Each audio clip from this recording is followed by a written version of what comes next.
भ्रामक फर्जी खबर चलाकर विधायक की छवि धूमिल करने वाले लोगों के खिलाफ रीवा न्यायालय में मामला दर्ज, जारी हुआ वारंट।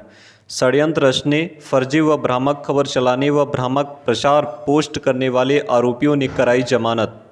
खबर मध्य प्रदेश के रीवा जिले से है, जहां रीवा जिले के सिमरिया विधानसभा क्षेत्र के बीजेपी विधायक केपी त्रिपाठी के खिलाफ लगातार विरोधियों के द्वारा षड्यंत्र रचा जा रहा था। वहीं विधायक केपी त्रिपाठी के खिलाफ शहाबुद्दीन जैसे शब्दों का प्रयोग सोशल मीडिया में किया गया तथा कथित यूट्यूबरों द्वारा प्लान करके भ्रामक खबरें चलाई गई, जिस पर विधायक केपी त्रिपाठी के द्वारा न्यायालय की शरण ली गई।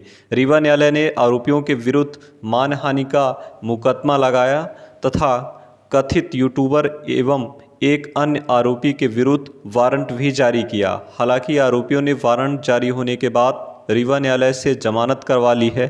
सिमरिया विधायक केपी त्रिपाठी के अधिवक्ता शशि भूषण दयाल उपाध्याय ने क्या कुछ कहा है, आइए आपको सुनाते हैं। सिमरिया विधायक केपी त्रिपाठी जी के विरुद्ध ये प्रमोद शर्मा और विराट न्यूज 24 की जो संपादक हैं अनीता पांडे द्वारा पहले भी झूठी खबरें चलाई गई थी।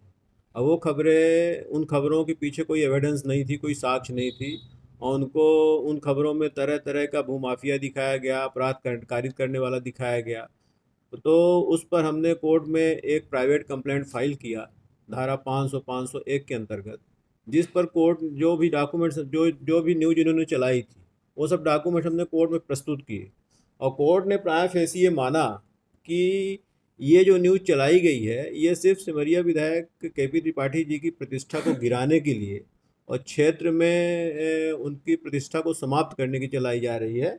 और कोर्ट ने प्राय फेसी ये मानते हुए ये प्रमोद शर्मा और अनीता पांडे के ऊपर धारा 501 के अंतर्गत ये कॉग्निजेंस लिया है 26/3/2022 को। ये कॉग्निजेंस आर्डर है, और इस पर कोर्ट ने कहा है कि इनको प्रथम दृष्टया प्राय फेसी इनको आरोपी माना है। यहाँ पे लिखा है कि अनावेदक गण के विरुद्ध धारा 501 भारतीय दंड विधान के अंतर्गत संज्ञान लिया जाता है। और तो इस तरह से प्राय फेसी कोर्ट के सामने ऐसी कोई एविडेंस नहीं थी जिससे ये साबित हो कि सिमरिया विधायक ऐसा कुछ करते हैं, बल्कि इन्होंने जो चलाया उसको कोर्ट ने प्रथम दृष्टया उसको गलत माना और ये माना कि इस न्यूज में कोई सच्चाई नहीं है, कोई तथ्य नहीं। क्या न्यूज एजेंसी को मौका दिया गया था अपना साक्ष्य देने के लिए? नहीं, न्यूज एजेंसी को मौका, भाई प्राय फेसी तो कोर्ट ने मान लिया कि ये न्यूज गलत है, क्योंकि धारा 500 में प्रावधान है कि कोई भी जर्नलिस्ट जो है अगर कोई न्यूज चलाता है तो उसके पीछे कुछ ना कुछ एविडेंस होनी चाहिए।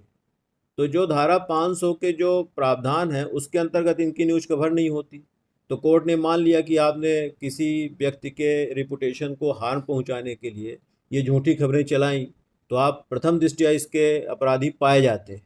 आप जब ट्रायल चलेगा तब इनको मौका मिलेगा, तो जो न्यूज उन्होंने चलाई है उसकी सफाई में इनको जो कहना होगा कहेंगे। अदरवाइज फिर अगर नहीं कुछ पेश नहीं कर पाते हैं ये, तो धारा 500 में 2 साल का कन्विक्शन है, जैसा कि अभी आप लोगों ने राहुल गांधी का केस लेटेस्ट देखा है कि कोई एविडेंस नहीं थी और राहुल गांधी को 2 साल का कन्विक्शन हुआ और उसमें फ़ाइन भी है।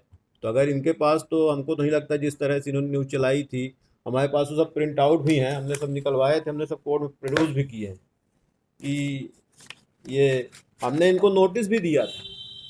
हमने इनको नोटिस दिया था, इनको ये अपॉर्चुनिटी दी थी कि आप हमारे क्लाइंट से माफ़ी मांग लें, तो नोटिस का इन्होंने कोई जवाब नहीं दिया और ना उसका उत्तर दिया उन्होंने नोटिस का।